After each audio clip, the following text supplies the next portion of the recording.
Hello, students. All right, welcome to the final week. Goodness, it feels like we just started, or maybe that's just me, and the weeks have flown by. We've had some great live Zoom sessions. I hope that, obviously, my hope as a teacher, that somewhere along the way you got some great nuggets of information. Even students who have a couple who talent acquisition is what they do for a living. So even you, I hope that you took away a great nugget, or learned some, maybe thought about doing things in a different way. So this whole talent acquisition process, it's when you put it all together and you look at all the components, it's like, oh my gosh, there's so much to do, and it can become overwhelming for sure. And if you aren't the top HR in your department, if you aren't creating and driving those decisions, how do you affect change? So I have my wrap up is kind of a couple thoughts on that. So I think the best way to kind of tackle when you have so much that you're looking at is to take a nugget of it. Say, in all these things, we have, the entire process. What can I affect? Maybe your job is screening resumes. So creating a structured process where you're screening them and dispositioning them 100%, either through an applicant tracking log or directly in the site, whether it's Indeed or HCareers or whatever. Most of those sites have applicant tracking. So use that, use your notes, so then you can be driving compliance, note-taking. Anyone can come in and see decisions that were made, and you have a good record if you ever need it. And an applicant accuses you of wrong practices because they didn't get hired and someone else did, you'll have really good notes, because memories fade, ink doesn't. You have really good notes on why you chose different applicants. Maybe your one thing you can do is change the job ads. So look at job ads that people are posting, and we did the exercise several weeks ago where you took kind of the boring intro and you made it exciting and interesting. What if you just track and see, when I run this ad in the old way, how much interest do I get? But if I really spice it up, does it enhance? Does it draw a different candidate? The idea of doing those interesting grabs in the job ad is maybe it'll draw different people to us. And obviously, job ads being legally compliant, making sure you're using neutral language and you aren't using language terms or requirements that just don't make sense or could have a disparate impact. So maybe that's all you can affect is job ads and screening.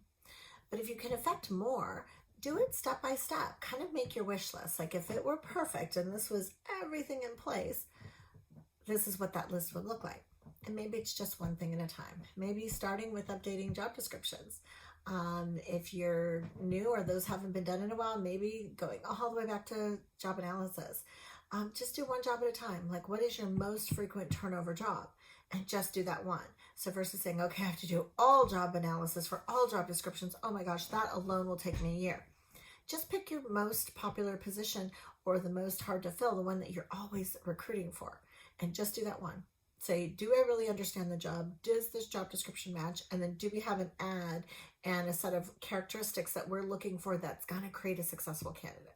So just tacking it one little nugget at a time. And when you do that first one, you're like, all right, it's a little awkward. Maybe I haven't done it before. I've not done it very much. Then you get it done. Then you see that all the way through to add and hire. And you're like, all right, that worked a little bit better.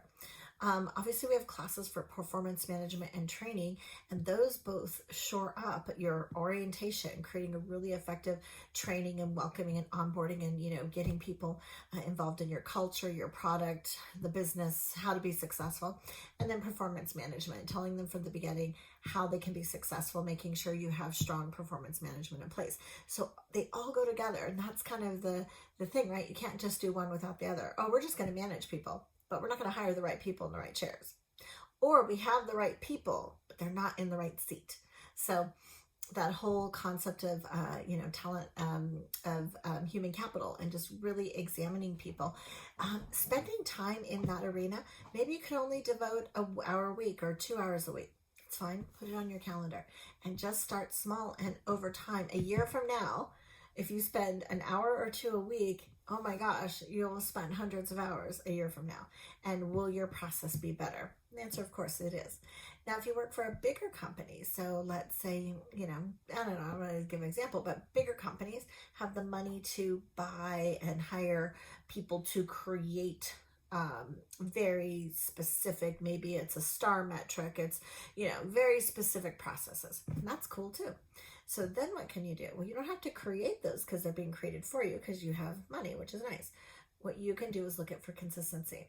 And just because somebody has created a series of star interviews or behavioral interviews or, questions and tests they have to take, so selection tests, that still doesn't mean there isn't a human component in there of really assessing the interview and making sure all the notes are taken, maybe making sure you gather notes from any manager taking notes so you've got the record of that and you're being compliant.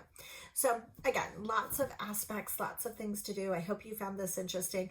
I love, it's been a couple years since I've taught this class, and what I loved is I have been doing an inordinate amount of talent right now. For 4 different companies, I'm recruiting 6 different positions, and all the way from a part-time human resources generalist. By the way, I do have a part-time HRG open. If anyone is interested, talk to me, but it is part-time. So it's a very difficult thing to recruit. All the way up to executive director for a nonprofit. So it's been quite a variety, and a chef and a GM and a restaurant manager. So it's been, quite a variety of positions that I've been recruiting for. So it's kind of funny.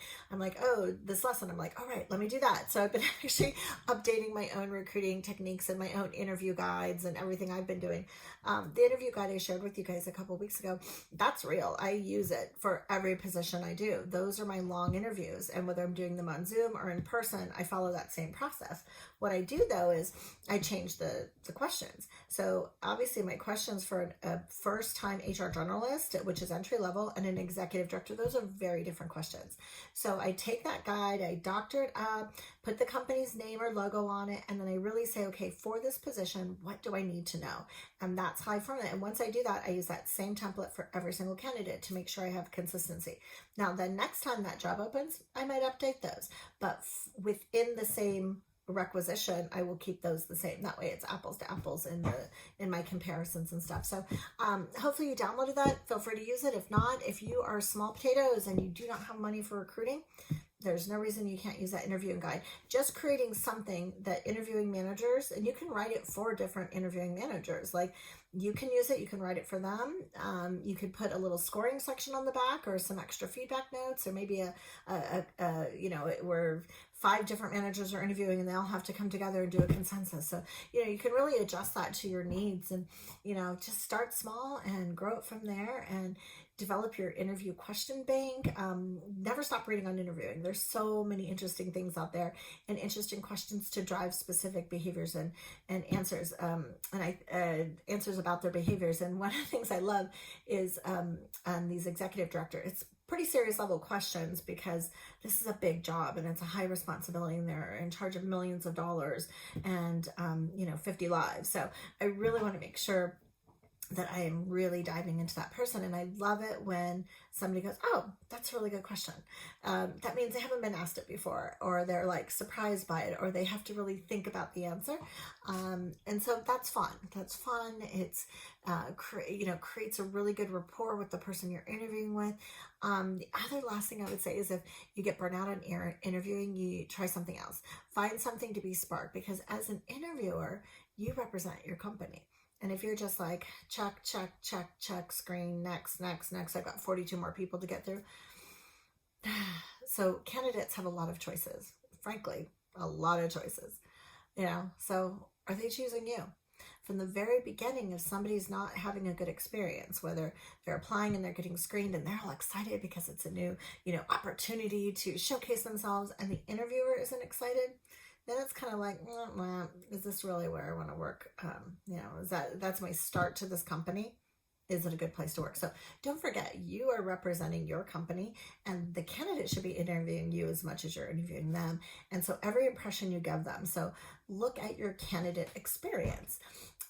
Maybe even do a little survey of people you hire. Say, how was your candidate experience? Maybe do a 5-question survey. So that will help you understand if your processes are going well. So every single hire, upon orientation, say, hey, we've got a few questions. We're looking at tweaking our new hire process or our interviewing process. here's the 5 questions on candidate experience. Could you answer that? And just get some feedback and see what their experience was. Maybe it was smooth sailing. Maybe they struggled with the electronic website to do their application. Maybe the gaps of time waiting in between phone calls and communication was too much. So that will help you kind of identify if there's any areas maybe you could tweak or improve. So anyway, all right, students. So last week is really just wrap up. If you have anything that hasn't been turned in, please turn it in for at least half credit. That will help boost your points. If the system is closed to submit something, because some of the things with due dates close after the due date, you can email excuse me, you can email it to me directly, and I'll consider that and look at up to half credit for whatever the item was. And the quiz. So final quiz, it's not cumulative. Again, every single definition on human capital, I don't care if you have it open, but you need to know those inside and out. So I always recommend take the quiz right away. You might be very happy with your score and be like, done. I just have to do my final discussion board post, and then you can wrap it up. While the class opens on the 13th, so class opens on the 13th, you can wrap it all up on the 13th if you like. Class will be open the whole week, and everything will close. Hard stop is the 19th.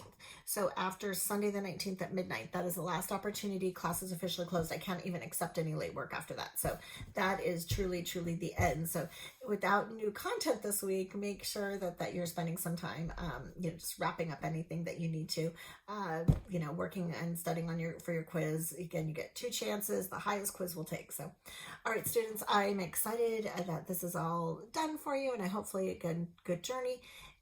For those of you that are continuing on, I will see you in Capstone someday. We have Capstone in the spring if you're ready. We also have we have Capstone tentatively scheduled for the fall. So we always consider it every spring and every fall. It's really based on enrollment. We aren't allowed to run the class with less than 8 people. So if we have 8 or more, we'll run it. If we don't have 8, then we can't run it. So for sure, we're running it in the spring because we have enough students. So if you're doing Capstone, I'll see you then. Otherwise, feel free to reach out with me with any questions along the way. Connect with me on LinkedIn. I do love to post HRG jobs. If you know anyone looking for a part-time human resources generalist in Del Mar, please give them my contact information or reach out. All right. Thank you, everyone. Have a good one. Have a safe and wonderful holiday, and I'll see you around next class.